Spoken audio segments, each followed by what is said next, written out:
Friends, എല്ലാവർക്കും brilliance point മറ്റൊരു വീഡിയോയിലേക്ക് സ്വാഗതം.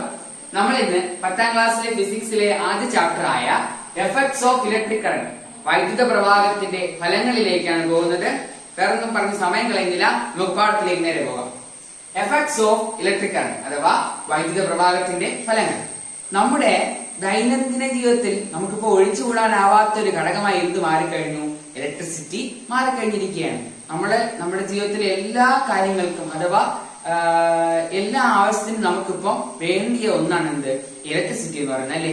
ജസ്റ്റ് ഒരു അരമണിക്കൂർ വീട്ടിൽ കറണ്ട് പോയി നോക്കുക, നമ്മൾ പെട്ടെന്ന് മറ്റുള്ള വീട്ടിൽ കറണ്ട് ഉണ്ടോ, നമ്മുടെ ചുറ്റുപാടുള്ളവർക്ക് കറണ്ട് കിട്ടുന്നുണ്ടോ, പിന്നെ പെട്ടെന്ന് KSEB വിളിക്കാനുള്ള തിടുക്കമായിരിക്കും. ഇങ്ങനെ ഒരു തിടുക്കം നമ്മുടെ മനസ്സിലുണ്ടാവും. കാരണം നമ്മുടെ എല്ലാ കാര്യങ്ങളും അതിന്റെ പുറകിലാണ്. കാരണം പ്രകാശത്തിന് കറണ്ട് വേണം, മാത്രമല്ല എന്റർടൈൻമെന്റ് ആണെങ്കിലും നമുക്ക് കറണ്ട് ആവശ്യമാണ്. അതുമാത്രമല്ല, നമുക്ക് ചൂടെടുക്കുമ്പോൾ ഫാൻ ഇടണമെങ്കിലും കറണ്ട് ആവശ്യമാണ്. ഇങ്ങനെ എല്ലാത്തിനും നമ്മുടെ ജീവിതത്തിലെ എല്ലാ ആവശ്യങ്ങൾക്കും കറണ്ട് ഒരു നിത്യ അല്ലെങ്കിൽ നമുക്ക് ഏറ്റവും അത്യാവശ്യമുള്ള ഒരു ഘടകമായി മാറിക്കഴിഞ്ഞു. ഇനി കറണ്ട് ഇല്ലാതെ ഒരു കാലഘട്ടം, ഒരു സമയം നമ്മളോട് ആലോചിക്കാൻ പോലും പറ്റാത്തൊരവസ്ഥ. അപ്പോ നമ്മുടെ വീട്ടിലെ ഉപകരണങ്ങളെല്ലാം നമ്മൾക്ക് ഈ കറണ്ട് നമുക്ക് ഇത്രയും ആവശ്യപ്രദമായിട്ടും നമ്മൾ ആരെങ്കിലും ഇലക്ട്രിസിറ്റി കണ്ടിട്ടുണ്ടോ? ഇല്ല. ഇലക്ട്രിസിറ്റി മറ്റു പല രൂപഭേദങ്ങളിലുമാണ് നമ്മുടെ മുമ്പിൽ വരുന്നത്, അല്ലേ? നമ്മുടെ വീട്ടിലെ ചില ഉപകരണങ്ങളുടെ പേര് ഞാൻ ഇവിടെ എഴുതിയിട്ടുണ്ട്, കാണാമല്ലേ? ഈ ഉപകരണങ്ങള് നമുക്ക് തരുന്നത് ഇലക്ട്രിസിറ്റി മറ്റു പല രൂപങ്ങളിലുമാണ്. ഈ വസ്തുക്കളിലൂടെ നമുക്ക് കാണാൻ പറ്റുന്നത്. ഒന്ന് ബൾബ് നമുക്ക് എന്ത് തരുന്നു? പ്രകാശം തരുന്നു. ആരെ സ്വീകരിച്ചുകൊണ്ടാണ്? ഇലക്ട്രിസിറ്റിയെ സ്വീകരിച്ചുകൊണ്ടാണ് ബൾബ് നമുക്ക് പ്രകാശം തരുന്നത്. അവിടെ നമ്മുടെ ഇലക്ട്രിക്കൽ എനർജി അഥവാ താപ ഊർജം എന്തായിട്ട് മാറുകയാണ്? ലൈറ്റ് എനർജി ആയിട്ട് മാറുകയാണ്. അപ്പം നമ്മുടെ ഇലക്ട്രിക്കൽ എനർജി അവിടെ എന്തായിട്ട് മാറ്റപ്പെടുന്നു? പ്രകാശോർജം അഥവാ ലൈറ്റ് എനർജി ആയിട്ട് മാറ്റപ്പെടുന്നു. അതുപോലെ തന്നെ ഫാൻ, അല്ലേ? ഫാൻ നമ്മൾ അവിടെയും കൊടുക്കുന്ന ഇലക്ട്രിക്കൽ എനർജി ആണെങ്കിലും അവിടെ നമുക്ക് ഉത്തരമായിട്ട് കിട്ടുന്നത് എന്താണ്? It's A mechanical energy.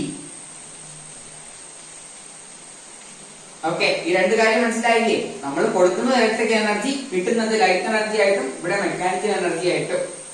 Iron box നമ്മൾ സ്ഥിര ഉപയോഗ വസ്തുവാണല്ലേ, തുണി തേക്കാൻ നമ്മൾ ഉപയോഗിക്കുന്ന ഡിവൈസ്. അയൺ ബോക്സിൽ എന്താണ്? നമ്മൾ ഇലക്ട്രിക്കൽ എനർജിയാണ് അവിടെയും കൊടുക്കുന്നത്. അവിടെ എന്തായിട്ട് മാറ്റപ്പെടുന്നു? ഹീറ്റ് എനർജി അഥവാ താപോർജം. അതും അറിയാലോ, അല്ലെ? അപ്പം അയൺ ബോക്സിലും അതായിട്ട് മാറ്റപ്പെടുന്നു. അടുത്ത സ്റ്റോറേജ് ബാറ്ററി. നമ്മുടെ മൊബൈൽ ഫോണുകളിലും അതുപോലെ തന്നെ എമർജൻസികളിലും ഒക്കെ നമ്മൾ യൂസ് ചെയ്യുന്ന സ്റ്റോറേജ് ബാറ്ററി. നമ്മൾ ചാർജ് ചെയ്യുന്നിടത്തില്ലേ, ഫോൺ ചാർജ് ചെയ്യുന്നിടുമ്പോഴും അവിടെ എന്താണ് സംഭവിക്കുന്നത്? ഇലക്ട്രിക്കൽ എനർജി കെമിക്കൽ എനർജി ആയിട്ട് അപ്പോൾ തന്നെ അവർ കൺവേർട്ട് ചെയ്യും. ഇലക്ട്രിക്കൽ എനർജിയെ കെമിക്കൽ എനർജി ആയിട്ട് കൺവേർട്ട് ചെയ്താണ് സ്റ്റോർ ചെയ്തിരിക്കുന്നത്. അവിടെ എന്ത് സംഭവിക്കുന്നു? Electrical energy to which energy? Chemical energy. Electrical energy എന്താക്കി മാറ്റുന്നു? കെമിക്കൽ എനർജി ആക്കി മാറ്റുന്നു. അടുത്ത് സ്പീക്കർ. നമ്മുടെ വീട്ടിലൊക്കെ ഹോം തിയേറ്റർ എന്ന സംഭവം ഇല്ലേ? ആ ഹോം തിയേറ്ററിലൊക്കെ അതുപോലെ തന്നെ സ്പീക്കറുകളിലും അവിടെ ഇലക്ട്രിക്കൽ എനർജി എന്തായിട്ടാണ് മാറ്റപ്പെടുന്നത്? Electrical energy changes to sound energy. ഇതിലൊക്കെ നമുക്ക് നമ്മുടെ ഇലക്ട്രിക്കൽ എനർജിയാണ് നമ്മൾ ഇൻപുട്ട് കൊടുക്കുന്നത്. എന്തായിട്ട് മാറുന്നത്? മറ്റു പല എനർജി ഫോംസിലേക്കും ഇത് മാറുകയാണ്. ഇതിനെ ആധാരമാക്കി പറയാൻ ചെറിയ ഒരു ലോ മതി. നമ്മൾ കൊച്ചി ക്ലാസ്സിൽ പഠിച്ചൊരു ലോ ആണ്, നമുക്കറിയാം. Law of conservation of energy, അതായത് നമ്മുടെ ഊർജ സംരക്ഷണ നിയമം. നമുക്കറിയാമല്ലോ, നമുക്ക് എനർജിയെ നശിപ്പിക്കാനോ ഉണ്ടാക്കിയെടുക്കാനോ പറ്റത്തില്ല. അതിനെ മറ്റൊരു ഫോമിലേക്ക് മാറ്റാൻ മാത്രമേ നമ്മളെ കൊണ്ട് പറ്റത്തുള്ളൂ. അതുകൊണ്ടാണ് ഇലക്ട്രിക് എനർജി നമുക്ക് അവിടെ അത് മറ്റൊരു ഫോമിലേക്ക് നമ്മളവിടെ മാറ്റിയെടുക്കുകയാണ്. ഈ നിയമത്തിന്റെ അടിസ്ഥാനത്തിൽ നമ്മുടെ ഓരോ സംഭവിച്ചിരിക്കുന്നത്. അപ്പോ ഈ ഓരോ എനർജി ചേഞ്ച് നമ്മളിവിടെ കണ്ടല്ലോ. ഇതുപോലെ തന്നെ നമ്മുടെ ബൾബിന് ട്യൂബ് ലൈറ്റ് മറ്റതൊക്കെ എക്സാമ്പിൾ ആയിട്ടുണ്ട്. അതുപോലെ തന്നെ ഫാൻ, മിക്സി, ഗ്രൈൻഡർ, അതുപോലെ തന്നെ അതൊക്കെ എക്സാമ്പിളാണ്. അയൺ ബോക്സിന് ഇൻഡക്ഷൻ കുക്കർ, അയൺ ബോക്സിന് അതേപോലത്തെ വർക്ക് ചെയ്യുന്ന ഡിവൈസ് ആണ് ഇൻഡക്ഷൻ കുക്കർ. സ്റ്റോറേജ് ബാറ്ററി അത് തന്നെയാണ്. പിന്നെ സ്പീക്കർ പറഞ്ഞല്ലോ നേരത്തെ. അപ്പൊ ഇത്രയും ഉപകരണങ്ങളാണ് പറഞ്ഞു. ഇതിലെ രണ്ട് കാര്യങ്ങൾ, iron box electric energy to heat energy, അതുപോലെ തന്നെ bulb electric energy to light energy. ഈ രണ്ട് എനർജി ചേഞ്ചസ് അഥവാ ഹീറ്റിംഗ് എഫക്ട് ഓഫ് ഇലക്ട്രിക് കറണ്ടും ലൈറ്റിംഗ് എഫക്ട് ഓഫ് ഇലക്ട്രിക് കറണ്ടുമാണ് നമ്മൾ ഈ പാഠത്തിൽ ചർച്ച ചെയ്യുന്നത്. പാഠത്തിന്റെ ആദ്യ ഭാഗത്തിൽ നമ്മൾ പഠിക്കുന്ന കാര്യമാണ് heating effect of electric current. നമുക്ക് അതിനൊന്ന് നോക്കാം. നമ്മളിപ്പോ പഠിക്കുന്നത് heating effect of electric current. നമ്മുടെ വൈദ്യുതോർജം എങ്ങനെയാണ് താപോർജമായി മാറ്റപ്പെടുന്നത്. അപ്പം അത് പഠിക്കുന്നതിന് തൊട്ട് മുമ്പ് നമ്മൾ അറിഞ്ഞിരിക്കേണ്ട, അതായത് ബേസ് ആയിട്ട് അറിഞ്ഞിരിക്കേണ്ട കുറച്ച് കാര്യങ്ങൾ. അതായത് നമ്മുടെ ഇലക്ട്രിക് കറണ്ട് അഥവാ ഇന്റൻസീവ് ഇലക്ട്രിക് കറണ്ട് എന്നാണ് ഇതിന്റെ ഫുൾ രീതി. അതുകൊണ്ടാണ് നമ്മൾ ഇലക്ട്രിക് കറണ്ടിനെ ഐ കൊണ്ട് സൂചിപ്പിക്കുന്നത്. അപ്പൊ ഇലക്ട്രിക് കറണ്ട് സൂചിപ്പിക്കുന്ന സിമ്പൽ ഐ ആണ്. അതിന് ഒരു യൂണിറ്റ് ഉണ്ട്, എന്താണെന്ന് അറിയാവോ? ആംപിയർ എന്ന്. അപ്പോ ഐ എന്ന് പറഞ്ഞു കഴിഞ്ഞാൽ ഇനി പലയിടത്തും ഐ ഉപയോഗിക്കുന്നത് കൊണ്ടാണ് ഞാൻ ഇവിടെ ഐ ഇപ്പോൾ കാര്യങ്ങൾ എടുത്തു പറഞ്ഞത്. ഐ എന്ന് പറഞ്ഞു കഴിഞ്ഞാൽ ഇലക്ട്രിക് കറണ്ടിനെ സൂചിപ്പിക്കുന്ന ഒരു സിമ്പലാണ്. പിന്നെ ഐയുടെ യൂണിറ്റ് ആണ് എന്ത്? ആംപിയർ. ആംപിയർ എങ്ങനെ കിട്ടി എന്നൊക്കെ ഉള്ളത് നമ്മൾ 9ാം ക്ലാസ്സിൽ പഠിക്കുന്നുണ്ട്. അതുകൊണ്ട് ഇപ്പൊ ഞാനൊന്നും പറയുന്നില്ല. ഐയുടെ യൂണിറ്റ് ആണ് ആംപിയർ. അത് മാത്രമല്ല അടുത്ത് അറിഞ്ഞിരിക്കേണ്ട കാര്യം റെസിസ്റ്റൻസ് അഥവാ പ്രതിരോധം. ഒരു ചാലകത്തിൽ നമ്മുടെ ഇലക്ട്രിസിറ്റി വൈദ്യുതി കടന്നു പോകുമ്പോൾ തടസ്സം ചെയ്യുന്ന വസ്തുവാണ് എന്ത്? റെസിസ്റ്റൻസ് എന്ന് പറയുന്നത്. അപ്പൊ ഈ റെസിസ്റ്റൻസ് നമ്മൾ സൂചിപ്പിക്കുന്ന ലെറ്റർ ആറാണ്. യൂണിറ്റ് എന്താണ്? ഓം.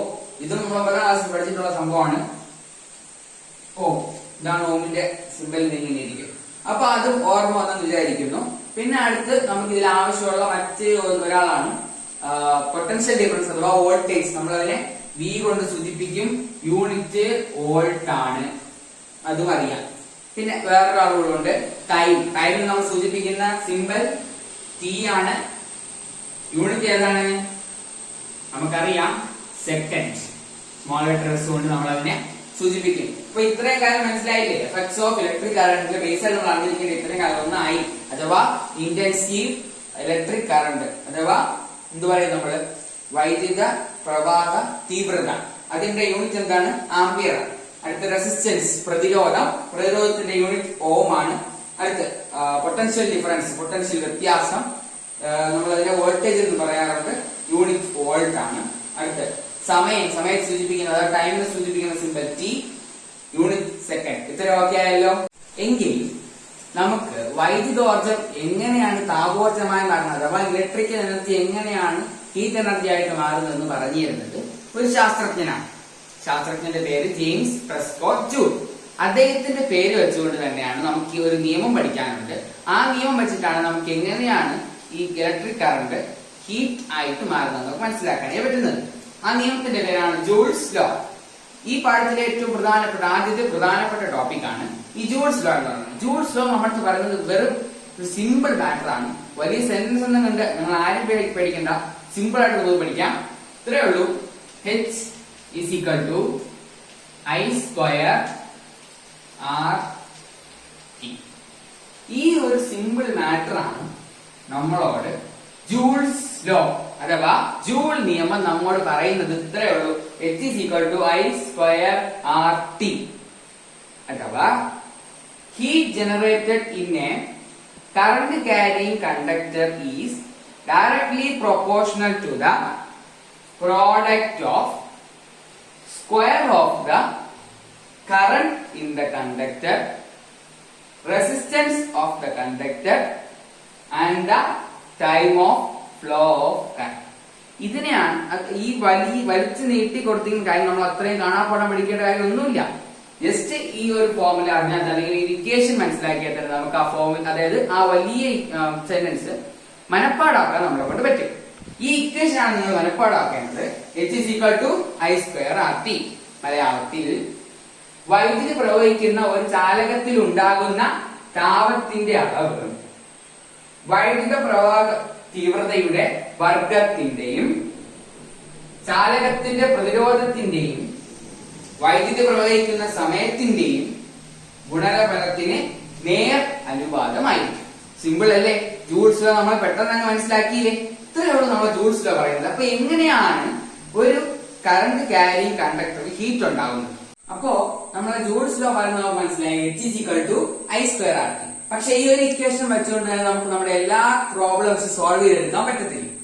അതുകൊണ്ട് തന്നെ വേറെ 1-2 ഫോർമാറ്റിലോട്ട് നമുക്ക് ഈ ഇക്വേഷനെ മാറ്റണം. അതിന് നമ്മൾ വേറൊരു ലോയുടെ അഥവാ നിയമത്തിന്റെ സഹായം കൂടെ തേടുന്നുണ്ട്. ആ നിയമം നമ്മൾ 9ാം ക്ലാസ്സിൽ പഠിച്ചതാണ്. ആ നിയമത്തിന്റെ ചിത്രമേ ഉള്ളൂ. ഇത് വരയ്ക്കുമ്പോൾ തന്നെ നിങ്ങൾക്ക് ഓർമ്മ വരും. ഈ നിയമം കണ്ടിട്ടില്ലേ? Ohm's law. ഓംസ് ലോ പറയുന്നത് ഇത്രയേ ഉള്ളൂ. നമുക്ക് ഈ മൂന്ന്, അതായത് വിക്കും ഐനും ആറിനും, അതായത് വോൾട്ടേജിനും കറണ്ടിനും റെസിസ്റ്റൻസിനും ഉള്ള ഇക്വേഷൻ തരുന്നതാണ് നമ്മുടെ ഈ ഓംസ് ലോ. ഇപ്പൊ നമുക്ക് വിയുടെ ഇക്വേഷൻ ആണ് വേണ്ടതെങ്കിൽ വിയെ മറച്ചു പിടിക്കുക. V is equal to I R, അതായത് ഐ ഇൻറ്റു ആർ. നമുക്ക് വേണ്ടത് ഐയുടെ ഇക്വേഷൻ ആണെങ്കിൽ ഐയെ മറച്ചു പിടിക്കുക. I is equal to V by R. ഇല്ല, നമുക്ക് വേണ്ടത് ആറിന്റെ ഇക്വേഷൻ, റെസിസ്റ്റൻസിന്റെ ഇക്വേഷൻ, പ്രതിരോധത്തിന്റെ ഇക്വേഷൻ ആണെങ്കിൽ ആറിനെ മറച്ചു പിടിക്കുക, കിട്ടും വി ബൈ ഐ. അപ്പൊ ഈ ഇക്വേഷൻസ് വെച്ചിട്ട് നമ്മുടെ ഇക്വേഷനിലുള്ള ഐക്കും ആറിനും ഇവിടെ നിന്ന് കിട്ടിയ ആ ഇക്വേഷനിലെ ഉത്തരങ്ങൾ നമുക്കിവിടെ സബ്സ്റ്റിറ്റ്യൂട്ട് ചെയ്ത് ഇതിനെ വേറെ രൂപത്തിൽ, രണ്ട് രൂപത്തിലേക്ക് മാറ്റാൻ നമ്മൾ പോകുന്നത്. ഇപ്പൊ നമുക്ക് രണ്ടും ചെയ്ത് നോക്കാം. ആദ്യം നമ്മൾ എന്താ ചെയ്യുന്നത്? നമ്മുടെ ഐക്ക് വി ബൈ ആർ എന്ന ഫോർമാറ്റ് നമുക്ക് അപ്പൊ എന്ത് ചെയ്യും? ഐ ഈസ് ഈക്വൽ ടു ആരാണ്? വി ബൈ ആർ അല്ലേ? നമുക്ക് സബ്സ്റ്റിറ്റ്യൂട്ട് ചെയ്ത് നോക്കാം. അപ്പൊ h is equal to I സ്ക്വയറിന് പകരം V by R the whole square R T കിട്ടിയില്ലേ? അപ്പോ പ്രത്യേകം വിക്കും ആറിനും നമുക്ക് ഈ സ്ക്വയർ എടുത്ത കാലത്ത് കൊടുക്കാം. B square by R square. അടുത്തിവിടെ നമ്മുടെ ആറും ടി ഉണ്ടല്ലോ, അവരെയും കൂടെ എടുത്ത് കൊടുത്തു കഴിയുമ്പോ നമുക്ക് ഇവിടെ നിന്ന് ഒരാറും ഈ രണ്ട് ആർ സ്ക്വയർ എന്ന് പറയുമ്പോൾ ആർ ഇൻറ്റു ആർ, അതിലെ ഈ സ്ക്വയറും ക്യാൻസൽ ചെയ്തൂടെ? ചെയ്ത് കഴിഞ്ഞാൽ നമുക്ക് ഇക്വേഷൻ വേറെ രൂപത്തിൽ കിട്ടും. V square T by R. ഇപ്പൊ നമ്മുടെ ഹെച്ചിനെ അഥവാ heat generated in a current carrying കണ്ടക്ടറിന് മറ്റൊരു ഫോർമാറ്റ് കിട്ടിയില്ലേ? അതുപോലെ തന്നെ നമുക്കടുത്ത് ആറിന് വി ബൈ ഐ എന്ന ആ ഇക്വേഷൻ കൂടെ കൊടുത്തു നോക്കാം. R is equal to V by I. ഇവിടെ ആറിന്റെ സ്ഥാനത്ത് വി ബൈ ഐ നമ്മൾ സബ്സ്റ്റിറ്റ്യൂട്ട് ചെയ്യാൻ പോവുകയാണ്. H is equal to I square. ആറിന്റെ സ്ഥാനത്ത് ആരാണ്? V by I into T അല്ലേ? ഈ ഇവിടെ നിന്ന് ഐയും ഈ ഐ സ്ക്വയർ നിന്ന് ഐ നമുക്ക് ക്യാൻസൽ ചെയ്തൂടെ? വിചാരൊക്കെ ഉണ്ട് ഐ വി ടി. അപ്പം എച്ചിന് നമുക്ക് വേറെ ഇക്വേഷൻ കൂടെ കിട്ടി, ഐ വി ടി. പിടിയിട്ടില്ലേ? ഇപ്പൊ നമ്മൾ പഠിച്ചത് ഇത്രയേ ഉള്ളൂ. Heating effect of electric current. ഇതിനെ പറ്റി പറയുന്ന ഒരു നിയമം ജൂൾസ് ലോ. ജൂൾസ് ലോ പറയുന്നത് പിടിയിട്ടിയല്ലോ, H is equal to I square R T. അതുമായി ബന്ധപ്പെട്ട ലോ സ്റ്റേറ്റ് ചെയ്യാൻ പറഞ്ഞു കഴിഞ്ഞാൽ സിമ്പിൾ ആണ്. ഈ നിയമം അതായത് H is equal to I square R T എഴുതുക. അത് വെച്ചിട്ട് സിമ്പിൾ ആയിട്ട് നമുക്ക് എന്ത് ചെയ്യാൻ പറ്റും? ആ ലോയിലേക്ക് എത്താൻ പറ്റും.